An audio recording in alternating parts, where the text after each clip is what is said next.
Hello viewers, first of all ఈ video చూస్తున్నందుకు thank you. మీకు విషయం తెలుసా, మనం పిచ్చి పిచ్చిగా డబ్బు వెనకాల పడ్డంత కాలం డబ్బుని అందుకోలేమంట. ప్రపంచంలో గొప్ప గొప్ప బిలియనీర్స్ చెప్పినటువంటి మాట ఇది. ఏంటి, నమ్మడం లేదా?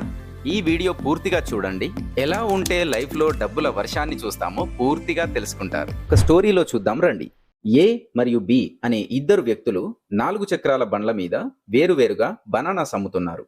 అందులో ఏ అనే వ్యక్తి ఆ రోజు ఎలాగైనా ఎక్కువ డబ్బు సంపాదించాలనే కసితో బనానాస్ అమ్ముతున్నాడు. గంట గంటకి గల్లాపెట్టె చూసుకుంటున్నాడు. సంపాదనే లక్ష్యంగా చీప్ గా వచ్చే బనానాస్ అన్నీ కూడా తెప్పించాడు. వాటిని బండి మీద సరిగా అమర్చలేదు కూడా. కస్టమర్ వద్ద రూపాయి కూడా తగ్గడం లేదు. తీసుకుంటే తీసుకోండి, లేదంటే లేదు అన్నట్టుగా మాట్లాడుతున్నాడు. వారం అయ్యేసరికి పెట్టిన డబ్బులు కూడా రాకుండా చివరికి చక్రాల బండి కూడా అమ్మేసుకున్నాడు. బి అనే వ్యక్తి మాత్రం మనసు గళ్ళాపెట్టె మీద కాకుండా సేల్ చేసే బనానాస్ మీద, వచ్చే కస్టమర్స్ మీద పెట్టాడు. ఓ బనానా ఎక్స్ట్రాగా ఇస్తున్నాడు. బనానాస్ బండి మీద అందంగా పేర్చాడు. కస్టమర్స్ అందరితో నవ్వుతూ రెస్పెక్ట్ గా మాట్లాడుతున్నాడు. వారం గడిచేసరికి తన బిజినెస్ రెండింతలయ్యింది. అంటే బనానాస్ మరో 50 గెలలు ఎక్కువ వేయించుకునే స్థాయికి వెళ్ళాడు. ఇక్కడ ఏ బి అనే వ్యక్తుల మధ్య తేడా ఒకటే. ఏ డబ్బు కోసమే బిజినెస్ చేస్తున్నాడు, బి బిజినెస్ ని విస్తరించడానికి డబ్బును సంపాదించాలనుకుంటున్నాడు. అప్పుడు మరో 10 రెట్లు ఎక్కువ డబ్బు వస్తుంది. ఏ డబ్బు వెనకాల, సంపాదన వెనకాల పడ్డాడు, బి ప్రోడక్ట్ వెనకాల, బిజినెస్ వెనకాల పడ్డాడు. అంతే తేడా. One of the world's richest businessman ఇలా అంటారు: we want to make money when people use our devices, not when they buy our devices. అనగా మేము ప్రజలు మా డివైజెస్ ని ఎక్కువగా వాడుతుండగా డబ్బు సృష్టించాలనుకుంటున్నాం, కానీ కేవలం కొన్నప్పుడు మాత్రమే కాదు అని. దాని అర్థం ఏంటంటే, మేము ఎంతసేపు కొనడాలు, అమ్మడాలు మీద మాత్రమే దృష్టి పెట్టబోము. మా ప్రోడక్ట్స్ని మరింత మంది ఎలా అయితే ఎక్కువగా ఉపయోగిస్తారనే ఆలోచిస్తాము అని. ఎంత బాగుంది కదా! ప్రోడక్ట్స్ మీద, అది ఎక్కువ మందికి చేరడం పైన దృష్టి పెడితే, మళ్ళీ చెప్తున్నాను, ఎక్కువ మందికి చేరడం పైన దృష్టి పెడితే లాభాలు వాటంతట అవే వస్తాయి. ఇది చెప్పింది ఎవరో అల్లాటప్ప మనిషి కాదు.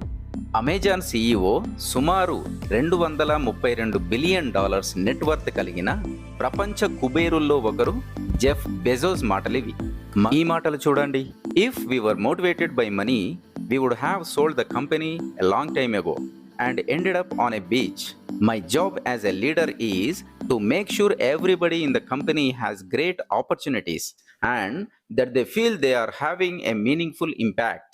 అనగా, మేము డబ్బు చేత మాత్రమే మోటివేట్ చేయబడితే ఇప్పటికే కంపెనీని అమ్మేసుకొని ఎక్కడో బీచ్లో ఎంజాయ్ చేస్తూ ఉండేవాళ్ళం.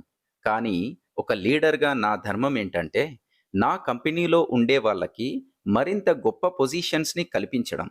వాళ్ళు ఒక మీనింగ్ఫుల్ లైఫ్ని అనుభవిస్తున్నారని వాళ్ళు అనుకునేలా నా కంపెనీని ఎదిగేలా చేయడం అని. అంటే చుట్టూ ఉన్న ఎంప్లాయీస్ మరింత బాగుపడేంత గొప్పగా ఎదగడం అని అర్థం. ఇలా ఆలోచిస్తేనే కదా డబ్బులు వర్షంలా కురిసేది.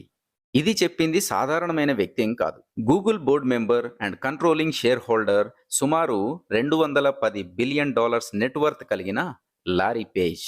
చివరిగా దీని పూర్తి సారాంశం ఒక్కటే: మీరు పళ్ళ కోసమే మొక్క నాటితే ఆ పళ్ళు మీరు పొందకపోవచ్చు. ఆ మొక్క సంరక్షణపై దృష్టి పెడితే మాత్రం అదే మీకు కావలసినన్ని పళ్ళు ఇస్తుంది. అంతే. అంటే మన తెలివి ప్లస్ నమ్మకం ప్లస్ నిరంతర ప్రయత్నానికి బై ప్రోడక్టే డబ్బు. కానీ డబ్బుని డైరెక్ట్గా కోరుకోకూడదు. ఇలాంటి వీడియోస్ చూడడం అంటే టైంని సరిగ్గా ఇన్వెస్ట్ చేస్తున్నట్టే. మీరు ఇప్పటికీ ఛానల్ని సబ్స్క్రైబ్ చేయకుంటే ఇప్పుడే ఛానల్ని సబ్స్క్రైబ్ చేసి మమ్మల్ని ఎంకరేజ్ చేయండి. ఆగండి, మీకో ప్రశ్న. కొంతమంది ఎంత కంటిన్యూస్గా కష్టపడుతున్నా ధనవంతులు మాత్రం కాలేకపోతున్నారు. కారణం ఏంటి? 2 కారణాలు కామెంట్ బాక్స్లో తెలియజేయండి. మన ఛానల్ని విజిట్ చేసి మిగతా యూస్ఫుల్ వీడియోస్ కూడా చూడవలసిందిగా కోరుతున్నాం. మరో యూస్ఫుల్ అండ్ మంచి వీడియోతో మళ్ళీ కలుద్దాం. Thank you very much.